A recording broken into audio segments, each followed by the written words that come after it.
Well, good morning. It's the appointed time for the meeting of the MAPS 3 Citizens Advisory Board of December 15th, 2016.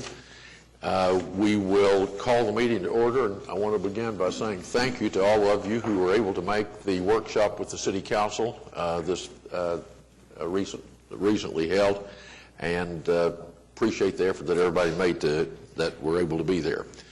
You have in your packet the minutes of the November 17th meeting. Are there additions or corrections? Been moved and seconded that we approve the minutes of the meeting. Is there further discussion? All in favor say aye. Aye. Opposed, no. The minutes are approved. You also have in your packet the revenue and expenditure report. David, what are you going to tell us about that? Thank you, Mr. Chairman. As you said, you have the MAPS 3 revenue and expenditure report for the period ending November 30th, 2016 in your packet. Quick summary on the revenue side. For the month, $8,610,169. For fiscal year, $45,149,284. And for total program revenue of $683,941,247. On the expenditure side for the month, $2,306,286. For the fiscal year, $24,577,269. And total program expenditures as of November 30th of $230,774,568. Then you also have your budget and obligations report for the period ending December 1st, 2016.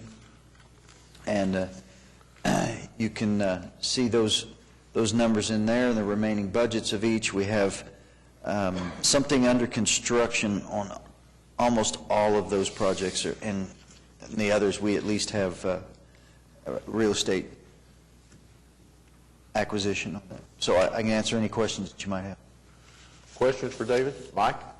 I have no questions, but I guess we had a little bit of conversation last month about the collections and how they've been slowing down and falling behind, and we discussed that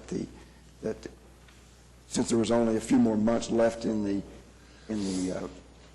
project collection period, that we felt that we still have a surplus. And I thought it was interesting at the workshop the other day that the city manager presented the city's estimate, I guess, of the overall collection excess, or the overage over the budget excess of $23 million. That's what they're now projecting, that the collections will exceed, I guess, the $777 million. So we're talking about $800 million is the estimate now for collections. And with that, in addition to the interest and the contingency we had in the plan, the available funds that were look like we'd be able to reallocate maybe to some other projects or do some things with. Came to, I guess, $59 million. So I thought it was good to get a little better firm estimate on what some of those numbers were, and comforting to know that they also agree that even with the slowdown in sales tax collections, that we're still going to have a surplus. Yes, I noticed that the city manager encouraged all city employees to buy locally, and I just wanted to say that in an effort to encourage you guys, I'm giving you my pledge that Brenda will be paying some sales tax during the Christmas holidays, and I hope that your significant others will too. Keep us on track. All right. Anything else? All right. Then shall we receive it? I move that we receive it. Been moved and seconded we receive the revenue and expenditure report and the budget and obligation report. Is there further discussion? All in favor say aye. Aye. Opposed, no. Item 4, David. Item 4 is recommend resolution approving change order number 23, MAPS 3, Oklahoma State Fairgrounds Phase 2 New Expo Building, an increase of $51,373.71, project M3-F002. I am happy to report that we do have a temporary certificate of occupancy on the Expo building. Things are wrapping up out there, but there's some things that we needed to do and that the fairgrounds operator has asked. And in this, the most significant two items are the concrete stoops and ramps that we needed to place outside for level landings, and then some signage installation that will go up on the northeast and northwest corners of the building and where those translucent panels are. And this will allow signage to be on the north side of the building also. This was approved by the subcommittee, and I can answer any questions you might have about it. Any questions? Shall we approve it? So moved. It comes with a recommendation of the subcommittee. It's been moved and seconded that we approve the resolution. Is there further discussion? All in favor say aye. Aye. Opposed, no. Let's see, Bob, I guess we have a date set, and David, January the 5th, we're Yes, going sir. to have a dedication of the exposition building. Any comment, Bob? I think January 5 at 11 a.m. have a ribbon cutting for the Expo Center. As I understand, at that time, there will probably be a few items on a punch list remain to be cleaned up, but the Fairgrounds has booked its first event, I think, on January 16, beginning January 16th. We'll have the ribbon cutting on January 5, finish up the last of the cleanup stuff, and be underway by the middle of next month. Hope everybody will plan to attend. It's going to be a neat occasion. It'll be a benchmark day for us, and I hope all of you can free your schedules to be there. It'll be a big day for MAPS 3, so that'll be good. All right, item 5, David. Yes, sir. I'd like to direct us now to the park and continue to give you updates, because here very shortly you're going to see final plans coming for the park, and we're going to build this park. So today we have Mary Margaret Jones from Hargraves and Associates here to just give you an update on some of the things that are ongoing. So I'd like to turn it over to her. Welcome, Mary Margaret. Thank you very much. My pleasure to be here. Yes, we are going to build this park. So here, as we finish our plans and specs, we are using this opportunity, now that we have an operator, to get final input from that operator. So we're getting input from Myriad Gardens as now the official operator, and they are in turn also having us meet with potential operators of the cafe. So we are really looking at the fine-tuning of plans and specs relative to operations. So they are giving us input that has to do very specifically with operations. So this is causing us to have to make a couple of months' worth of some changes, fairly, they're not extensive changes, but because we're all the way through plans and specs, they impact many drawings and the work of many consultants. So we are doing that very carefully with them now, and I will take you through what those basically comprise so that you know what it is we're doing at this moment as we finalize plans and specs. I will call your attention to the white buildings on this plan, because it is the white buildings starting at the top, that's the cafe. Then as you come down on the oval, that's the stage. Then you keep coming down and you see both the boathouse and the building that's at the play area. And then all the way to the south, you see the Shade Pavilion next to Robinson. So those are the major, there's impact across the board, but those are the ones that are mostly being impacted. So I'll start with some of the site changes that we're making. This is all underground, so excuse the sort of technical aspect of this drawing. This is everything that's underground adjacent to the fountain that is next to Robinson. So the two red vaults are being impacted. One of the vaults is new, and this will allow us to spread the equipment that is in those vaults into more vaults, giving more room for the workers who have to work around the equipment in the vaults. So ease of maintenance. In the dog park, we're changing some of the surfacing for ease of maintenance. In the playground, we are now adding a fence that will allow the operator to completely secure this central area of the playground so that it can be used for fundraising events, essentially. So this is a fence that will as you can see, it's a fairly tricky endeavor to get that fence and to get the gates. Here's a blow-up of one of the gates. To get the gates so that when they're open, as you see in this 3D model, it appears very open. The gates will be sliding gates so that they make nice big openings so that it still seems open. And the fence is designed such that these are linear slats so you can see through it, so it won't look like a barrier, but it will provide a barrier. So the sliding gates at each of the entrances into the play area. Our partner, our local partner, Britt Wall, has been very instrumental in this process. We are buying trees actively. We are well over 65% of the way through with our tree purchase. Those trees that have been purchased are coming from all over the country, and they are coming to a nursery in Oklahoma City where they will be taken care of and be under the responsibility of a contractor. We have started with the trees that we need in large numbers that need to match. So trees along the promenade and trees along the streets, because we're buying up to 250 of one kind of tree. That's hard to find. So therefore, we've been going all across the country to find those, and they are coming soon to Oklahoma City to begin acclimating and continuing to grow,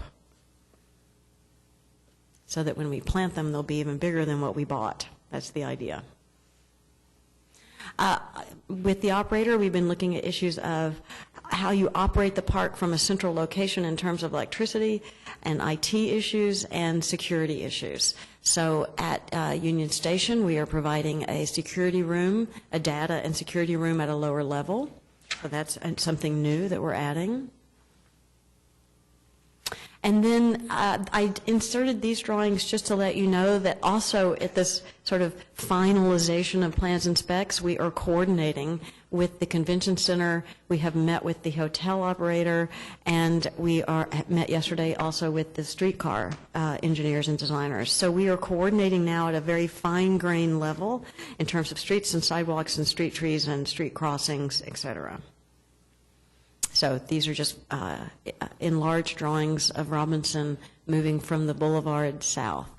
So at the boulevard to 4th Street, and then continuing down, and then continuing again south, and then all the way to I-40. So we are looking at very detailed curb. We are building our curb, and the convention center will build their curb, and so we're having to coordinate to make sure everything works together. And then, of course, there will be improvements to Robinson that will be done by DPW as well. Okay, so now I move into the buildings, which of course Butzer Architects have been working on. So this is the cafe. So the street at the top of this drawing is the boulevard. So this is the cafe that's along the boulevard. Essentially, the cafe is increasing in size. It's getting bigger. More sort of capacity to handle trash and back-of-house needs, and more seating for people. And this is input that has come from operators, potential operators. This not a lot of changes to the shade structure, but some, and this has to do with the drop-down screen, for instance, for showing movies, dimmable lighting, et cetera, adding a hose bib, things like that. And then at the boathouse, adding an additional window out of which to sell ice cream, for instance, adding a door, various improvements to wiring, et cetera. And then at the play pavilion, in addition to the fencing that I mentioned earlier and incorporating that fencing into the building, it meant flipping the building and changing the design of the building so that the building would be within the fenced area. So now that you're fencing part of it, you want picnic tables and restrooms to be accessible from within the fenced area. So that required a sort of flipping of the building, et cetera. And then at the event pavilion, enlarging, essentially adding more restrooms. So we have restrooms throughout the park, very well distributed at numbers that will satisfy daily needs. Of course, during major festivals, there will be additional temporary facilities brought in. So that really concludes what we're doing. We will be finishing these plans and specs and doing a final cost estimate. As you know, we will go to bid with ad alternates. So at those times, those ad alternates can be considered. But much of this very detailed level of work will be incorporated even into the base bid. The ad alternates are bigger things that could be considered at the time, when the time comes. Are there any questions? Right, Mayor Margaret, just a couple things on Sure. the fencing. I noticed that the pickets are open at the top. They don't have a Right. bar, which I assume tries to enhance the openness of, Right. of it. But is there a risk, first of all, that anyone would be injured on the top of those, because they're, 4 feet tall? So for most people, the top of that is going to be something you Right. puncture your hand on or something if you weren't careful. Also, is there any risk we're going to be replacing them repeatedly as people yank on them or bend them or run into them or whatever if they're not supported at the top? I think the answer is the same to both those questions. They are so sturdy and they are of a thickness that A, they can't be removed, and B, they also can't really, there's nothing sharp about them. And of course, they are spaced per code so that no child can fit their head between them, and so that hands come in and out easily, so they're meeting code in all ways. And they're tall enough so little kids aren't getting above them anyway. So it's a pretty standard detail, and it's pretty standard around playgrounds. And one other question, I noticed red cedar among the trees we've got. I thought that was one of those trees we wanted to get rid of in Oklahoma. The red cedar? We have had a committee. These tree selections have been so thoroughly vetted that while I can't answer that question specifically, I can rest assure you that so many people have paid attention at the university, within the city, at Myriad Gardens, to this tree selection that I feel really confident in standing here and saying it's okay. I can get back to you with a more specific answer if you'd like, but...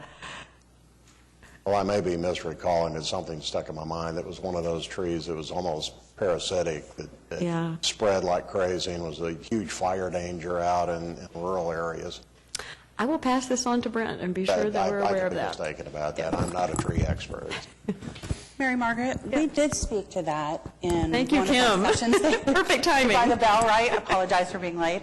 I guess there are different variations of red cedar, and so our state forester has looked at this, and so has the Myriad Garden people, certainly Hargrave's team, and this red cedar, I guess, falls in a category where it's okay. It was well vetted, but I just happened to see that. Yeah. Oh, trust me, when I saw that, I'm violently allergic to the bad kind, so my red cedar flag went up right away. Great. What do we have in mind for the type of things for the ad alternates?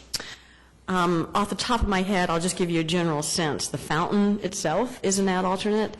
The amount of play area we build is an ad alternate. Kim, maybe you can help me with any others. They are things that it's easy to remove or replace or add later, so they are in sort of substantial chunks. We had, am I on? We had originally, I believe, 6 projects. Yeah. Before we had Myriad Foundation, who is now our operator, signed on. And on that list of 6 items, we identified things that, again, were modular, if you will, could be taken out, could be put back in.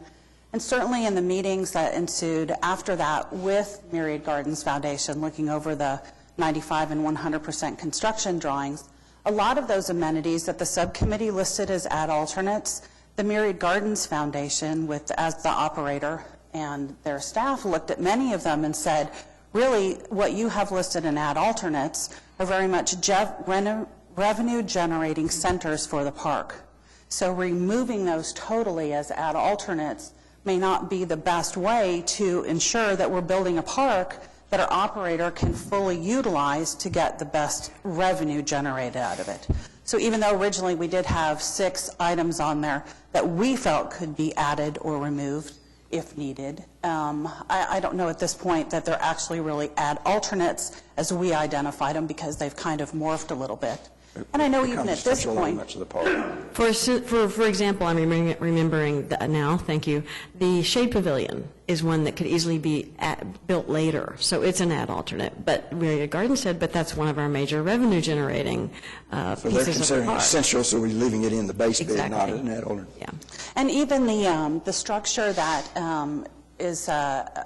could be a skate pavilion, we're kind of now calling it an event pavilion, because as the Myriad has had discussions with Convention Center, it's apparent that that space is highly coveted by the Convention Center to rent for special pre-functions for events there, and then also from a lot of the nonprofits in Oklahoma City right now that are currently looking to have outdoor dinners, outdoor events, and there's not a venue large enough in Myriad Gardens, so this becomes a great complement. So it kind of changed our perspective on a lot of the things we looked at, which is, I think, 3 years ago why Mike Dover was like, man, we need to get an operator on board fast so that we're designing for success. Good job. Right. Thank you. Mary Margaret, I had one question on your first slide. I think there's the number there, 560,000 visits. Is that first year, every year, annual? What happened? That was a guess at annual, and that was a guess at annual first year.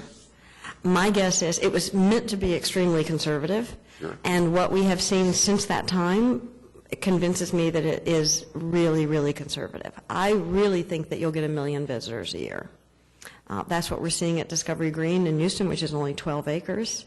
That's what we're seeing at Christie Field in San Francisco, which is 100 acres. And granted, that's San Francisco and that's Houston. But even at our parks in Chattanooga and Louisville and Nashville, I think you're going to get 1 million visitors. 1 million visitors a year. I think so. I'm only going to go on record as what it says up there on the slide, 560, but I think you'll get 1 million. Thank you. Are there any other questions for Mary Margaret? Right. Thank you very much. Thanks for coming. David, that takes us to item 6. Yes, sir, Mr. Chairman. You should note that there was a corrected item for item 6.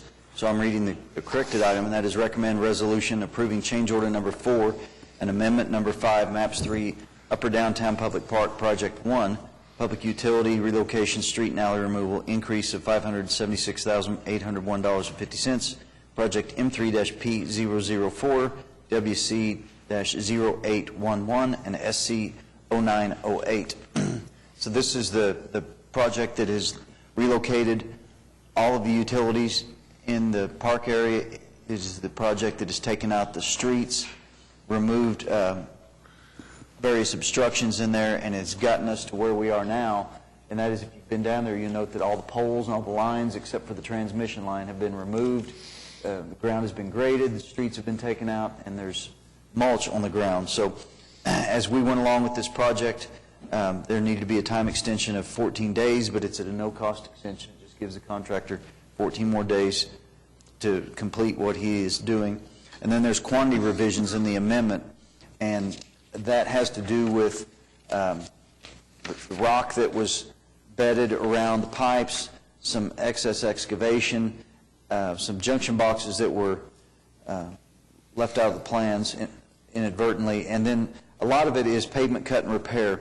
So when we went in there and started this project, we had intentions of taking out all the streets, but work started on 3rd Street, which is where the boulevard's going to be, and there was some utility work in there. So we needed to maintain 5th Street, make sure that 5th Street stayed open, and that required the contractor to do some temporary paving in there that we didn't initially expect to have to do, because they had to work in pieces and then cover that up and come back instead of just tearing it all out and putting the things in.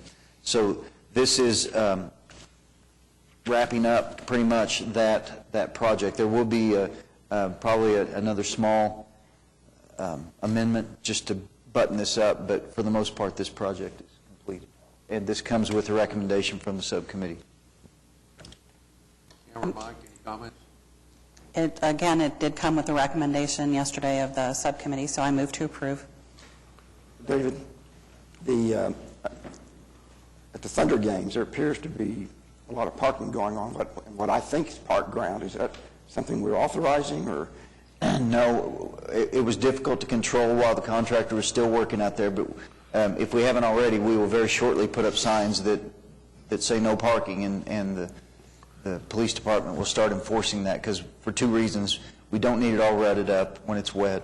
We don't need the mulch destroyed, and people could get stuck in there. So we I are thought working they were on charging patrons to park there on.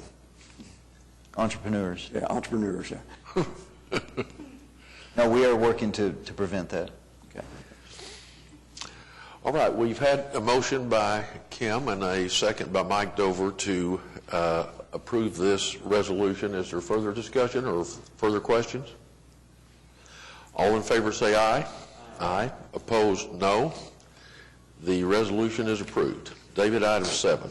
Item 7 is recommend resolution approving change order number 1 and amendment number 1, maps 3 Park environmental remediation Upper Park, increase of $42,662.20, and accepting the project M3-P013, So this is what it states. It was the environmental remediation that we did out there. You never know what you're getting into on environmental remediation for underground stuff. We'd identified some hydrocarbon plumes in that area, and as those were removed, some of those plumes exceeded the areas that we expected. We also found some debris that was in the soil. So there's, item one is removal of some of that debris, and then some quantity adjustments for soil that had to be hauled out. And this comes with the approval of the subcommittee, and this is a final on the project, so this is it. All right, questions? Motion to Comments? approve. Been moved and seconded that we approve the resolution. Further discussion? All in favor say aye. Aye. Opposed, no. The resolution is approved. Item 8. Item 8 is a presentation on the MAPS 3 Senior Health and Wellness Center number 1. Like what I've seen out there at the Wellness Center, one, it's coming along quickly, and right around the first of the year should be complete, with the exception of some of the punch list items. Ryan Eshelman with GSB is here today to give you an update on that project, so I'd like to turn it over to him. Welcome, Ryan. Thank you. Great to see you all.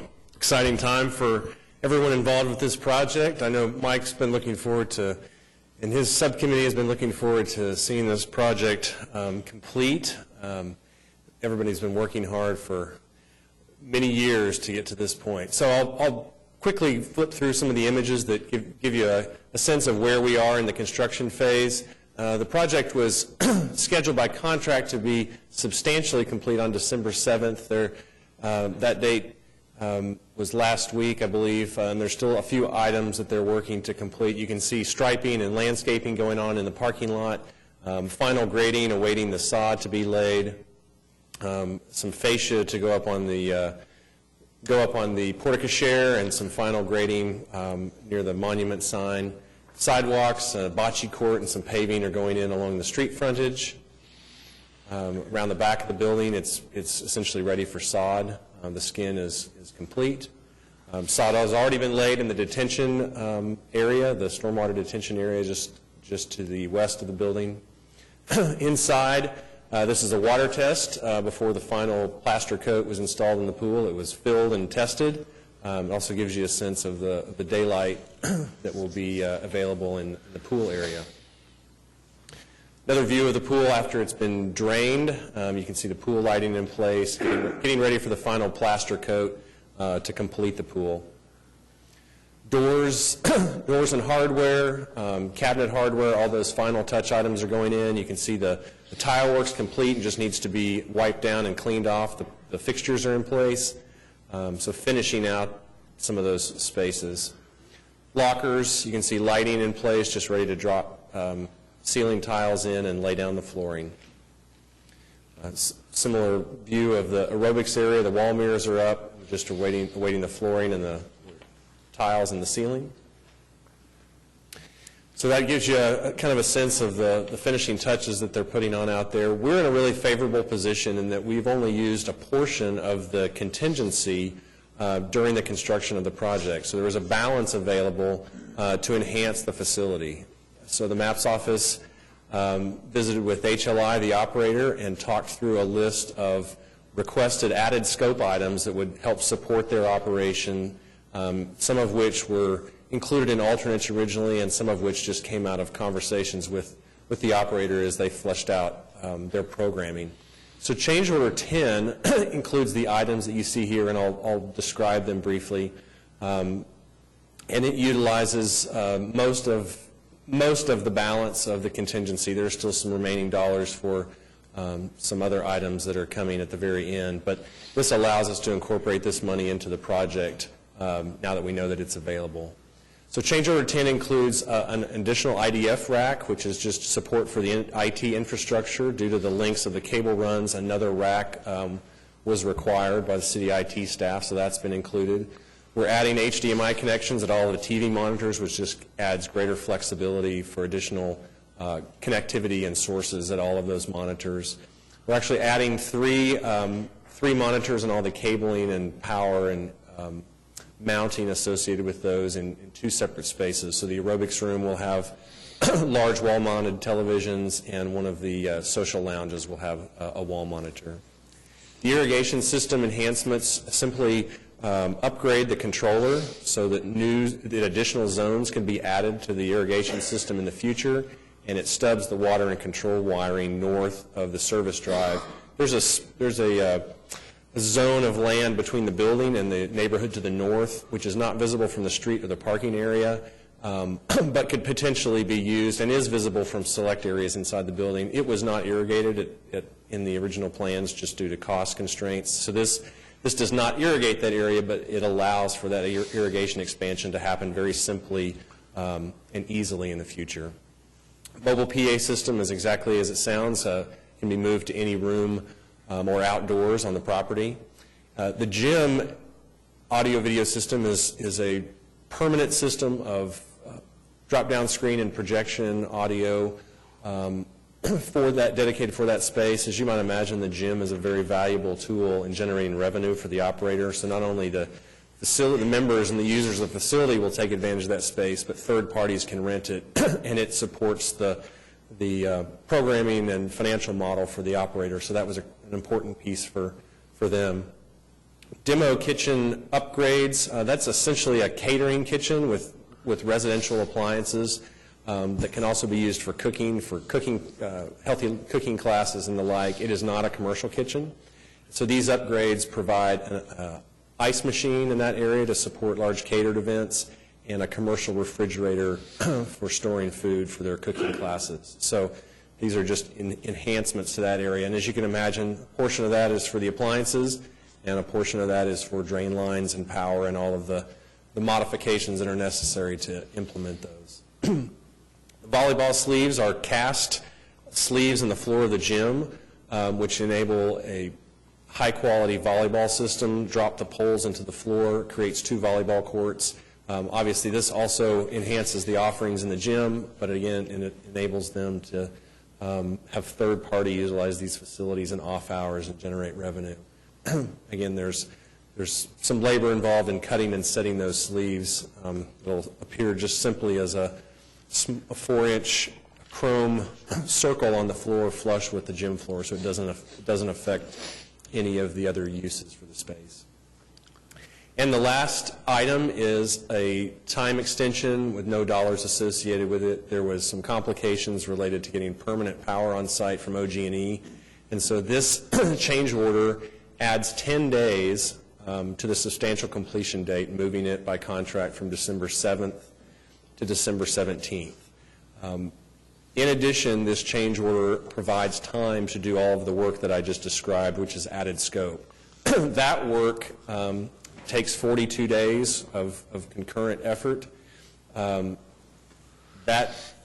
42 days that are being added here solely applied to that added scope work. It doesn't extend the substantial completion date for the rest of the building. And so the way this change order is written, December 17th, I'll flip to the schedule slide here, you can see the aggregate of all of the change orders to date. So this 10 days extends the substantial completion date to the 17th, and the 42 days, based upon the notice to proceed to the contractor, establishes a final completion date of January 18th. And at that time, all the punch list items generated by the substantial completion process will have time to have been addressed, and all the added scope item work should be able to be completed. So ideally, on January 18th, we've got a bow on the building. There will be some overlap of move-in and training by the operator. The building is substantially complete. They can start to occupy it and do their training and move in. So there will be some of that final punch list work and some of those items I just described that will be going on in preparation for opening the facility and in full operations. So hopefully that overview gives you a sense of where the schedule is headed for the next 45 days to 60 days. Any questions? Questions? Well, we have, Ryan has described item 9 on our agenda. I mean, we have the presentation, which was item 8, and he has described, I believe, has he not, David, item 9? Yes, sir. So we're going to move to item 9 then, and that is the approval of the resolution approving the change order. Thank you, Ryan. I move the resolution. It's been moved I'll second. and seconded that we approve the resolution. Is there further discussion? All in favor say aye. Aye. Opposed, no. The resolution is adopted. Well, Michael, to your subcommittee, you and Cecilia, congratulations. Boy, this is great to see us moving to completion on this, and I know they're already talking about ribbon cutting dates, maybe in early February. So another exciting benchmark for us. Thanks. Yeah, we thank you, Tom, for saying that, and of course thank Ryan, who has just been so great to work with, and Bill Fleming, who is chairman of the board of Healthy Living, Inc., has been just really passionate, and it's exciting for us to watch, to see his enthusiasm and excitement. Thank you. You bet. All right, that moves us to item 10. Item 10 is recommend City Council consider a fifth MAPS 3 Senior Health and Wellness Center funded with excess collections and interest from the Oklahoma City Capital Excuse me, Improvement Sales David. Tax. My colleagues tell me that I failed to call for a vote. Oh, Did I fail to call for a vote? We did a motion and a second. Yeah. Well, I am apologetic. If we didn't vote, is there further discussion? All in favor say aye. Aye. Opposed, no. It is approved. Boy, do I need a lot of help here. Thanks. All right, David, I'm sorry for the interruption. That's all right. Back to item 10. Item 10 is recommend City Council consider a fifth MAPS 3 Senior Health and Wellness Center funded with excess collections and interest from the Oklahoma City Capital Improvement Sales Tax.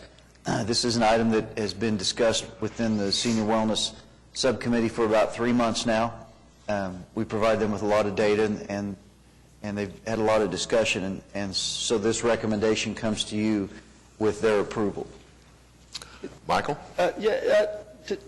So a little bit more background information, more detail. Currently, of course, Wellness Center number 1 is in very far northwest Oklahoma City. Wellness Center number 2 is in the area of 44th and Walker on the south side, southwest 44th and Walker on the south side. And it appears that the third Senior Wellness Center will be in northeast quadrant, likely to be around the 23rd Martin Luther King area.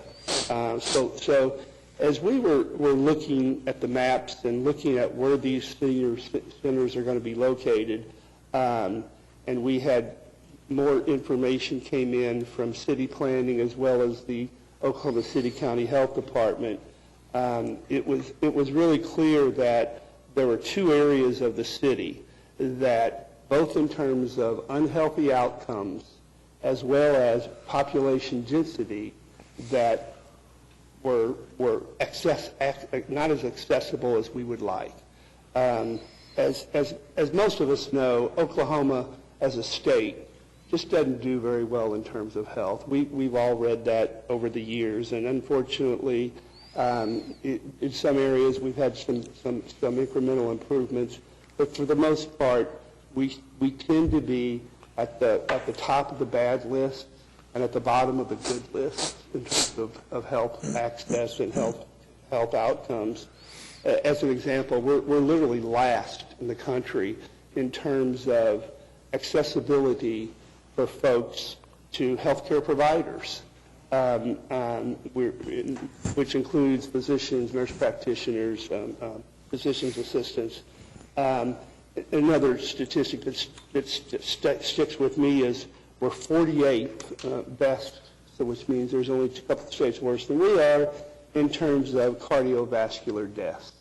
So we know that much more needs to be done in terms of prevention.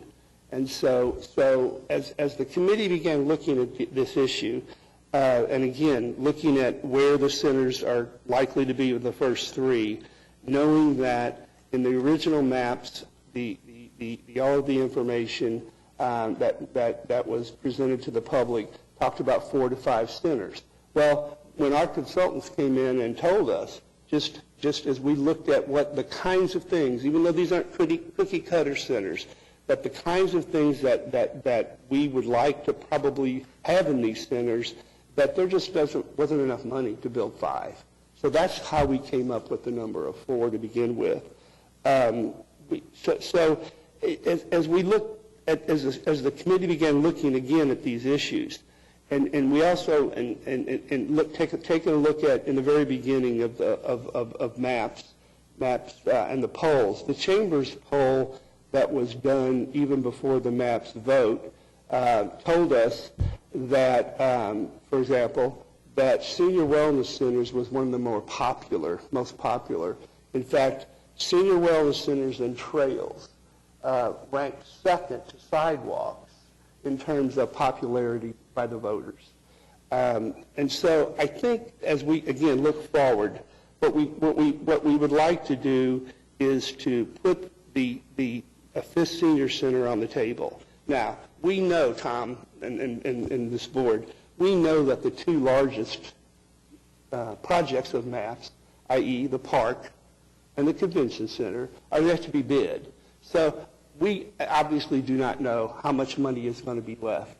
But we would like to ask this board to support a resolution that would go to the council to say that we think it's important enough for the health of this city that a fifth senior wellness center be considered. And so we asked this advisory board, our committee asked this advisory board to approve that motion.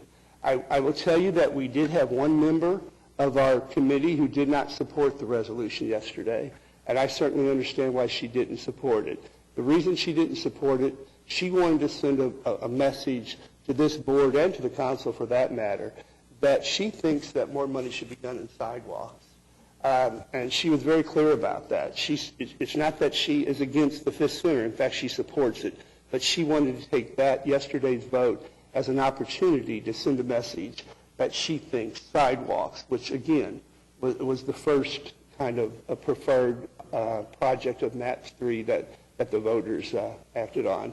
So with all of that in mind, I ask again for consideration of this board that if there are excess monies, that we would like that a 5th wellness center be considered by City Council.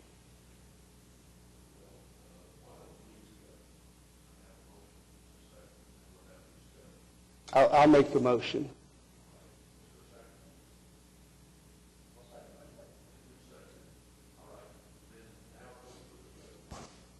Well, I guess I would like to table the matter, I guess is the right terminology for it, and not because I have any objection to the 5th Wellness Center, but it's some of the very reasons I think Mike raised there. We talked earlier today that we know we're going to have some excess funds. We've already been presented with a request for $10 million for a parking garage. I think we're pretty confident the park is going to need some extra money to finish their project up. And I'm kind of hesitant to make any recommendation forward to the council that, in a sense, prioritizes any one of these projects over the other until we have more information. As Mike mentioned, we haven't bid the park, we haven't bid the convention center. Those are both huge projects. I know the River Subcommittee has a list of projects they'd like to also be considered. And there's certainly, I don't see any urgency in timing. And it's not, this is not anything that needs to be acted on today. We haven't even, the 3rd and 4th centers are nowhere near being built, so there's no need to move yet on a 5th one. And it may be something we want to do later, but it just seems to me right now, I would like on all these, I guess, requests or asks or potential allocations of excess funds that we, unless it's an emergency that needs, for money that needs to be done to finish up an existing project, I'd like to get more information on the table before we start, in a sense, prioritizing or recommending any one project over the other. I just don't think it's... Michael, I understand that point, and quite frankly, I agree with you. I will tell you that why this issue came up from the subcommittee is that we know that there very likely will be some dollars. And again, what we wanted the subcommittee to be in a position that the council consider a 5th center. I so understand, and quite frankly, I agree with you. Yeah. I guess it's just a matter of the process and the tactics that we're talking about. And I think what I think, and David, you can add comment in here, but I think what we ought to do maybe at this level is gather these potential asks or requests that the various subcommittees have or needs that the community sees, whether it's the parking garage or whatever. And let's gather them at this level, let's assess them as a group rather than take any action on any one project at this point in time. I just think it's, if we take an action today and recommend this and move it forward, then we're essentially prioritizing it over the request for the parking garage or a potential request from the park or any of those other Michael, things. if in fact it is agreed, and even by consensus without a vote, that would be the case, that we would not move forward any other projects or any other dollars, I would withdraw this resolution because I quite frankly agree with you. Again, what our committee was concerned about is quite frankly there not being any money left as other projects do move forward. And I don't want to say we won't do anything, because I think there may be some instances where there's small amounts of money a project may need to finish up something they have existing. But before we allocate tens of millions of dollars to any one project, I think we ought to have more information. Something struck me Monday when I attended the council's workshop on general obligation bonds. There was a workshop that was held Monday at the Cox Convention Center where our city manager, Jim Couch, along with Public Works and Planning, introduced a proposed list of items that the council would begin consideration on, not a final list, but some food for thought for the next items for general obligation bond, which will happen in September of 2017. As part of that discussion, Jim Couch talked about where we were with MAPS 3 funding, and also what they projected that the council would need to look at or entertain moving forward. And it's interesting that the first two items, talking about certainly where we are in collections today, where the anticipated overages are. I mean, it talked about all the projects that have received additional funding over their amounts. It talked about immediate needs for projects were $10 million for parking, $9 million for park. And of course, this came straight from our city manager, planning, and public works. And then also that there are potential additional projects that would be, I don't know if the word is deserving or worth consideration. And the top of that list, Michael, is Senior Wellness Center number 5. It was followed by sidewalks, it was followed by trails, and it was finally followed by River Sport Rapids. Of course, the first three had dollar amounts with it. The last one didn't, because that's kind of unknown. And maybe rather than moving this individual resolution forward, we should look at entertaining that at this point, this advisory board agrees with what has been presented to council for consideration on future expenditures of all of those dollars. Because it does list all of them. And there could be unknowns. As we have said, Convention Center and Parks have not gone through their estimating process. I think we feel really good that we have good consultants that are watching all those pennies as close as we are, but we need to be prudent to get our projects across the board finished and then put some icing on the cake, if you will. That makes sense to me. I don't know if we could amend our motion or because it's not a specific resolution or not. Well, yeah. But we could do that for a future meeting. Is that? and I would just say that I hate to move any vote that might appear to be a prioritizing or approved listing of projects yet, because I don't know that we know what they all are yet. And I guess I would encourage each of the subcommittees, maybe if they think they have some needs or that if they have their eyes on some of this extra money there, that maybe start building their wish list or come to this group with what they think those needs are, so we can assess them all together and not start approving an existing list or any one project or anything else. Let's just agree maybe as a group that we'll gather those types of things at this level before we pass them on to the council. And understanding the council can choose to do something different if they wish, and understanding there may be some urgent needs for small amounts that some of the subcommittees may come up with that we might consider on an individual basis. But before we start allocating tens of millions of dollars to any particular projects, and there is excess funds, but it is a limited amount of excess funds. So let's try to get all the facts on there before we start making. And in the past, we've moved a consensus of opinion, rather than actually making a resolution, to the council to say that we see the information that's being presented, we see where things are, and our thoughts are in line with what's being presented. Not that we're making a priority or that we're making any asks, but that we feel that we are in alignment with those thoughts. And you're right, we do need to work to put those resolutions independently as they come to a time of need with real thought and dollars behind them. But I think at this point, just saying, we also agree that there are excess funds. We also agree that there are projects that are in need, and whether we're not saying we agree with the itemization or the prioritization, but just Or that that we those agree are there's even the only, or those are even the only. Well, exactly. But just that we agree that, yes, there are excess funds, and we all need to work together to fill out how those are best spent in the eyes of the public, since they're the one paying those pennies. We've got 2 or 3 members that are wanting to be heard. Sue, you've been the most patient, so I'm going to let you go. And then these are theirs. We'll go to this side. Just want to make a couple points. If we go back to the beginning of MAPS and we look at the pieces that people looked at in the advertisement for the vote, it was 90 miles of sidewalk, and we're far from that. We also had another trail that we haven't even discussed in our committee, which is the airport trail.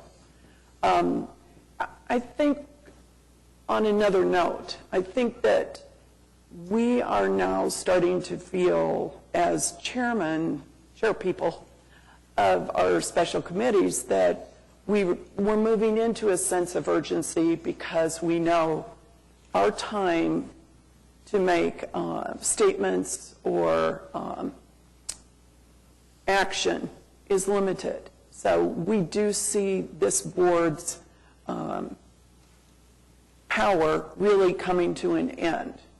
Not that we have any power, but we have a vehicle for presenting ideas and bringing that forth to the city council. I purposely did not bring up this action piece at my Trails and Sidewalk Committee meeting this week, because I knew it would come back and we would have a discussion about it. But I'm pretty sure almost everybody here could figure out how to spend $23 million within their committee. And there's a lot of alternatives that we have put down on projects as alternatives that we're not voting on. But the legacy of MAPS 3 will continue, and many things that we're building will continue with needs and alternatives. So we know it's there. I'm not prepared to take any action today on this. Tom, since it's clear, can I withdraw? I'd like to withdraw the resolution now. And No, we're in the discussion. Okay, all right. This is her turn. She's going to have a chance. Thank you. I agree with tabling it. I really do. I feel like on the city council meeting, the river had a big question mark beside it without even any monetary amount. There are so many things that we had to back out of. So I think each of us should have an opportunity to regroup, get together with our committees, see what we would like to have as our final bid, if you will, and then come back and vote on it in the new year. That's my opinion. Well, just I share Mike's view that as a Robert's Rule of Order matter, we just ought to table the resolution or have it withdrawn, because it is premature at this point. I wholeheartedly agree that we ought to not lose sight of opportunities for additional usage of the funds. Best estimate, given what the city manager was telling us at the workshop, we're going to be right at $800 million in collections by the time we finish, even with the declining numbers that we've seen over the last year. So we know that there's going to be money. Some of the projects are actually coming in under budget, which means that there may be more money that way. We don't know yet anything really about the park and the convention center in terms of the bids and what the actual construction cost is going to be. 2 biggest projects we have. And those are very key numbers to know before we make any decision about what we really have left over and what's the best prioritization of those funds, either expanding or adding to one of our existing projects, doing a fifth wellness center, adding trails or sidewalks. I'm probably speaking from the perspective of the project that has the least need for additional stuff for the expo center at the fairgrounds, although we could certainly find ways to spend the contingent funds or maybe even other funds. But I think all these things, there's no way of knowing at this point how much money we really have to play with, what our priorities are going to be, and by the time we really get far enough along in the convention center and park to know with a pretty hard number what that cost is going to be. There may be other things that come to mind that we feel would be better use of those funds.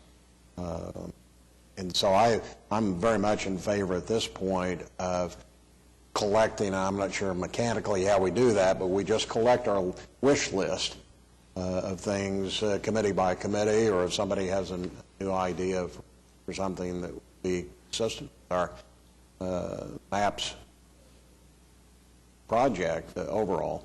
We just collect those and make note of them, and at some point in time it will be appropriate for us to start making priorities on those, but I think we're probably a good year or two away from doing it.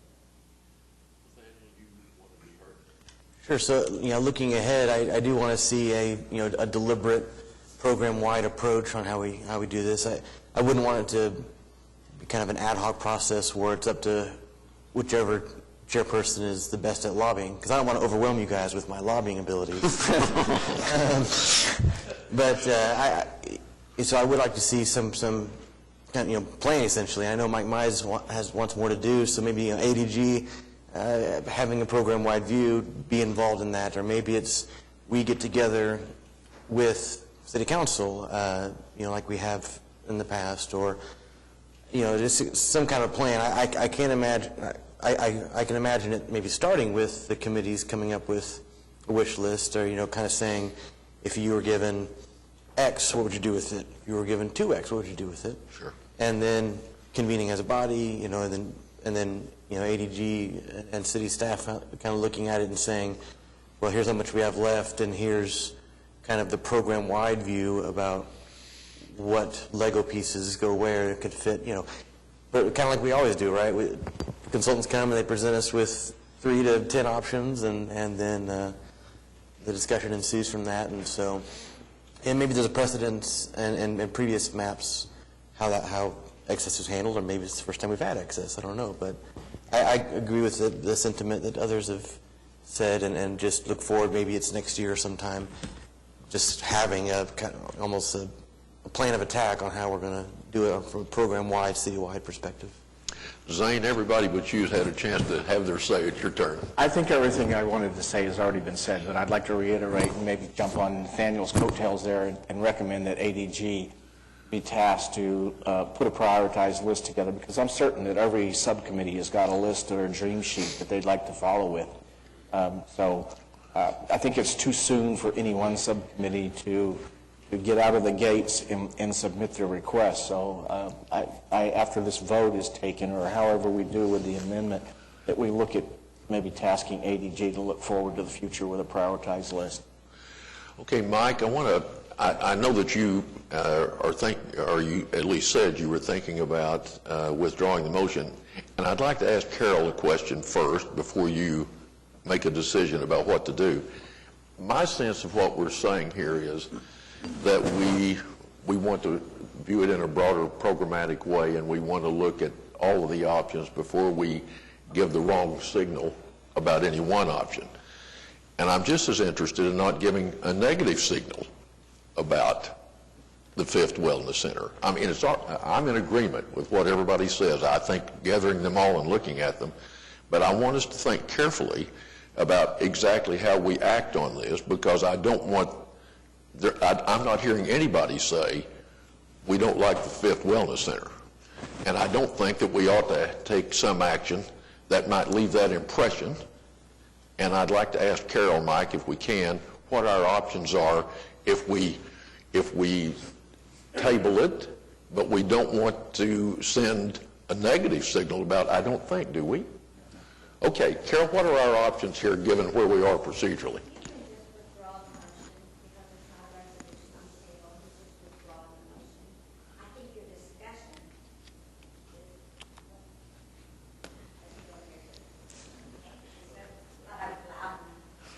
Go right ahead.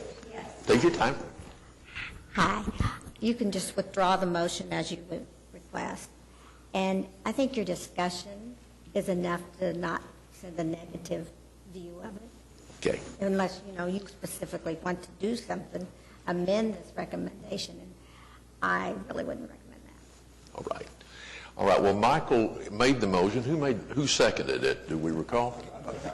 Okay, Michael, what would you like to do? Well, first of all, I'm actually nevertheless glad we had this discussion. I think it was timely to have this sort of discussion. And quite frankly, Michael started it, and I agree with what Michael said, which is why I said withdraw the motion. I made the motion, and our subcommittee dealt with this issue, again, because it was unclear to us how to move forward in terms of a discussion and action on a fifth wellness center. And so that's why it was brought to begin with. In fact, I think I agree with Michael, what your point is, it started, that we do need to see everything out there and kind of go accordingly after that. I didn't realize that was going to be the process, or we would have never come to this advisory board. So I would like to take this opportunity to withdraw the motion. Bob, do you agree? I agree. Okay. All right. Now, do we need to vote, Carol, on withdrawing it? All right.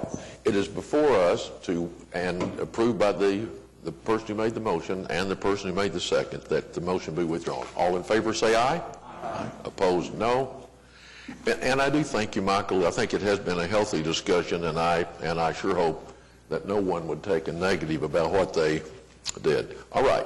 I would just ask everyone to, if people ask why Dover made a motion that he ultimately withdrew and didn't vote for it, to explain what the consensus, as Kim said, that we come up with. I appreciate that. All right. I think we can tell them Mr. Chairman, I would just suggest it was a senior moment. It was result in it. No, it was an adult moment. Can't be a senior moment. or a senior wellness moment.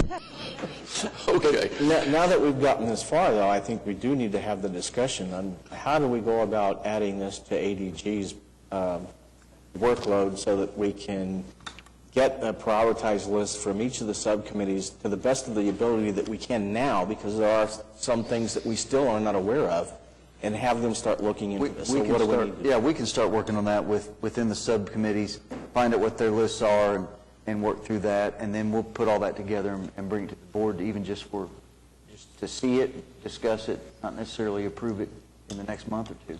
But we'll start working on that. Are we asking ADG to prioritize the list? You've used that word a couple of times, or just rather a list. Well, I would think they'd be prioritized within each of the subcommittees, and they would come in with 7 equal requests across there, and then this board ultimately would, I assume, prioritize. Okay. And I'd also point out, the parking garage isn't going to come from any subcommittee, and there may be other projects that people have their eyes on that aren't right now on the table from any of the subcommittees too. Right. Well, MAP staff will that'll have put to on be that. also considered in there too. Right. All right.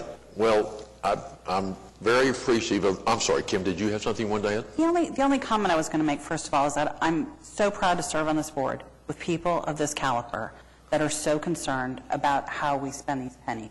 I think MAPS has continued to evolve, and this is a beautiful example of how we represent the public in all of our wards.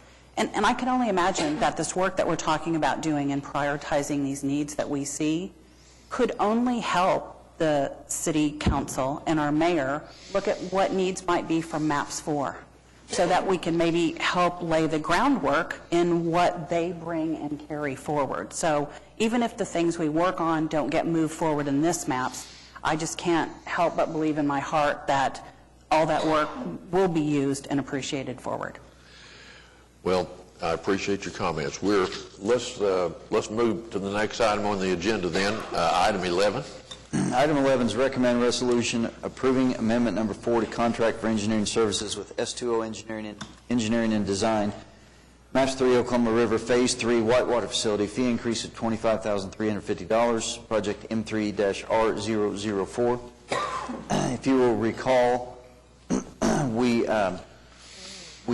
approved money for an additional bridge on the Whitewater so that their functionality would increase, and this is engineering for the footings and for that bridge. And this comes with the approval from the subcommittee. I can answer any questions you might have. All right. Are there questions? Been moved and seconded that we approve the resolution. Is there further discussion? All in favor say aye. Aye. Opposed, no. It is approved. That moves us to item 12, and I'm just going to mention, as you guys look at your agenda, we have 23 items, and we're on 12. And so here we are. Here we go. Item 12. Item 12 is recommend resolution approving change order number 1 and amendment number 1, Maps 3, Phase 3, Project 1, sidewalk improvements, increase of $30,150. Project M3-W003. Again, you're seeing a lot of amendments and change orders because we have a whole lot in the program under construction right now. So this is sidewalk project.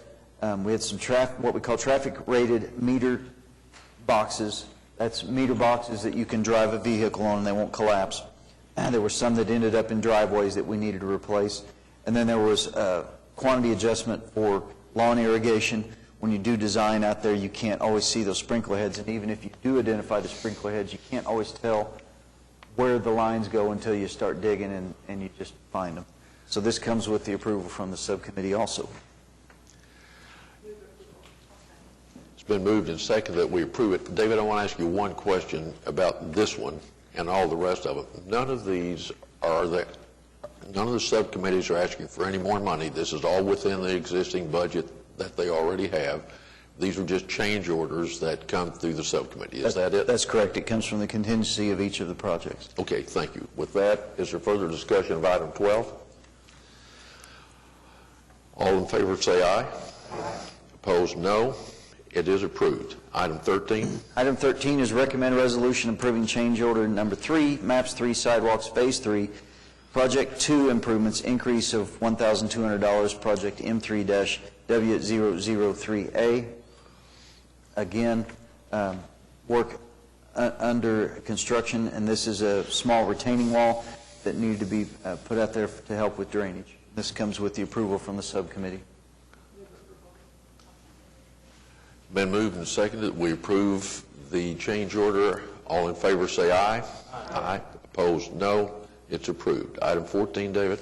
Recommend a resolution approving amendment number 1 to contract for engineering services with Cabinets Engineering LLC, Maps 3 Trail Improvements, Phase 3, Project 1, Lake Draper Trail, fee increase of $12,500.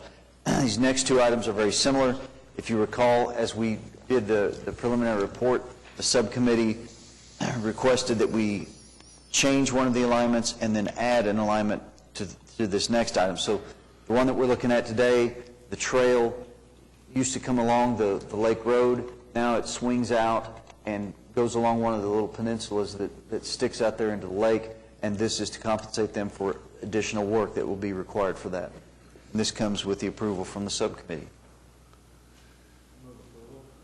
It's been moved and seconded. Zane, you like that out there, that trail in your part of town? Yes, I do. A lot of people are excited about it. Ready to get on it already. All right. Further discussion? All in favor say aye. Aye. Opposed, no. It is approved. Item 15, David. 15 is recommend resolution approving amendment number 1 to contract for engineering services with Triad Design Group, Maps 3 Trail Improvements, Phase 3, Project 3, Lake Draper Trail, fee increase of $42,000, Project M3-T003B. Very similar situation, but instead of changing the alignment, they wanted to add alignment that goes down one of the the little fingers along the lake that connects one of the parks, and this will be bid as an alternate. There's more fee increase on this because it's longer and it is through trees. So this comes with the approval also from the subcommittee. Shall we approve it? I move for approval. Second. Been moved and seconded that we approve it. Is there further discussion? I just wanted to add to what David said was, he said that it's a finger that moves down to some parks. There are some pavilions down at the end of this particular pavilion or peninsula, and it has amenities there for restrooms and parks and grills, and has a very nice road going down to it. This trail would go down to that and then move over onto the road and back up to connect to the original Draper Trail. All right. Questions or discussion? All in favor say aye. Aye. Opposed, no. It is approved. Next item, David. Next item is 16, recommend a resolution approving change order number 1 and amendment number 2, MAPS 3 Trail Improvements, Phase 2, Project 1, the I-44 West Trail, or Will Rogers Trail, increase of $37,450, project M3-T002A. The biggest item on this, on the change order side of it, is utility locating. No matter how much you get with the utility companies and how much you flag and survey and work on, you can't always tell the depths. So we are going to go out and shoot some of the depths now that we have a contractor on board.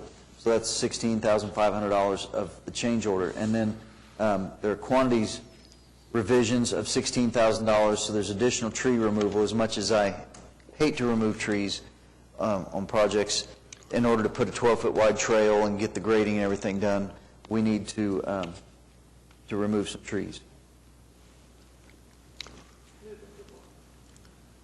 Been moved and seconded that we approve the resolution. Is there further discussion? I just have one question. It says we're relocating trees. Okay, not actually. Some. Gotcha. Other questions? All right. All in favor say aye. Aye. Opposed, no. It is adopted. Item 17, David. Recommend resolution approving change order number 1 and amendment number 2, MAPS 3 Trail Improvements, Phase 2, Project 2, I-44 West, Will Rogers Trail, increase of $2,965, project M3-T002. Again, on the I-44 Will Rogers Trail, there's an inlet revision in order to help with grades around that inlet, and then there's a no-cost time extension. Contractor has requested additional time because he's been waiting on OG&E and Cox for moving some power poles and some pole anchors. Okay. Been moved and seconded that we adopt the resolution approving the change order. So further discussion? Questions? All in favor say aye. Aye. Opposed, no. It is approved. That brings us to item number 18. David, do you have any new business to come before the board? No, sir. Any member of the board have any new business to be considered today? All right, then, let's move to item 19. That would be the subcommittee reports. Any subcommittee have other items that they want us to consider today? All right, then let's move to item 20, informational items. You can see that there's a lot of busy stuff going on about on all the projects. David, you want to lift any of those up for us to consider? I'll just briefly mention that you can see on your screen the Lower Park land acquisition map, and we're getting close to or beyond halfway of acquisition of the property, so that continues to move on. Then item B, there was a resolution amending the resolution of necessity for the Lower Park, and that went to council last week. Then there's some other items on here for relocation benefits that were paid, some real estate property that was bought, and then some permanent easements on the Will Rogers Trail. Any question about any of those informational items that anyone would like to lift up? All right, then. Let's go to item 21. David, any an update on any items we haven't covered? Well, just real briefly, we saw the Wellness Center 1 under construction and will be finished here shortly. Wellness Center 2 is well under construction. They started erecting the steel a couple of weeks ago, so if you want to go by there and look at it, you can see that that's progressing nicely. Trails and sidewalks are very busy. You saw change orders for the I-44 Will Rogers Trail. We still have sidewalks in construction, and we have another phase of sidewalks that is nearing completion on design that will be out.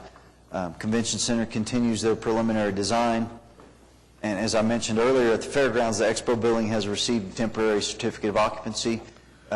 As we sit here, they're still moving in the furniture, fixtures, and equipment. There's 14 semi-loads of tables and chairs and all the things that you need to operate that facility. Those are being unloaded this week. We saw the presentation on the park, and that design will wrap up here shortly. And the streetcar's got a lot going on. If you go near 10th and Robinson or up around 16th Street, you can see all the track that's been delivered. Streetcars are under construction in Pennsylvania, and we had the kickoff meeting yesterday for the mainline, or Tuesday for the mainline construction, so that mainline construction will begin very shortly, and the maintenance facility is under construction, so we have a lot going on right now. That's just great. Any questions for David on any items? All right, then. Comments by board staff? I'd like to make a comment.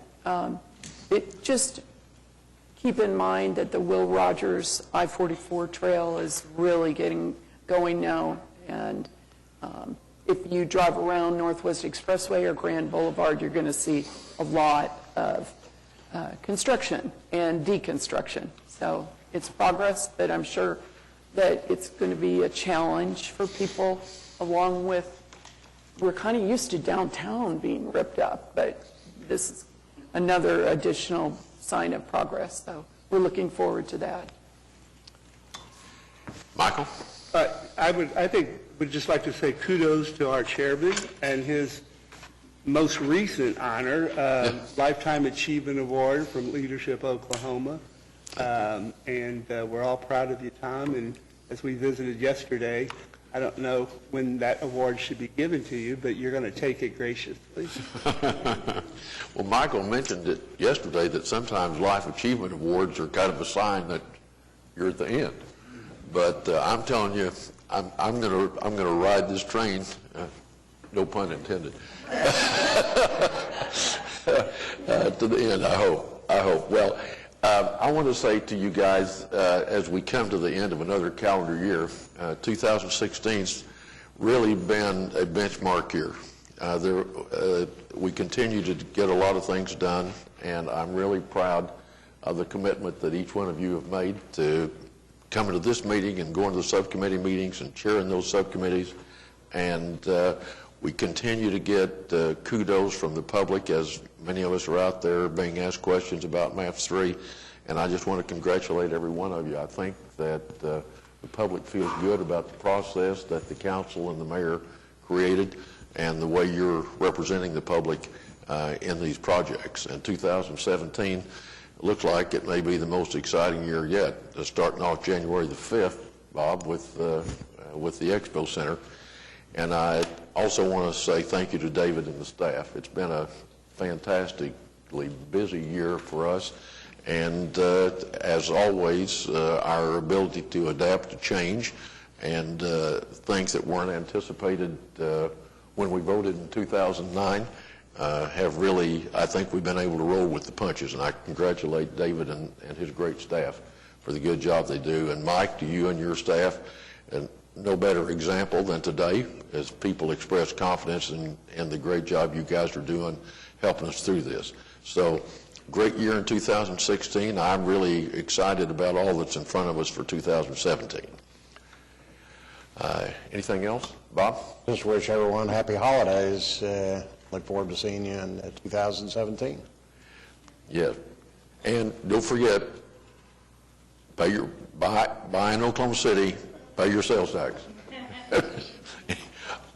All right, well then, this is the chance then that any citizens who are here have an opportunity to speak. Seeing none, Nathaniel moved that we adjourn, and Sue seconded the motion. All in favor say aye. No? It passed. We're adjourned.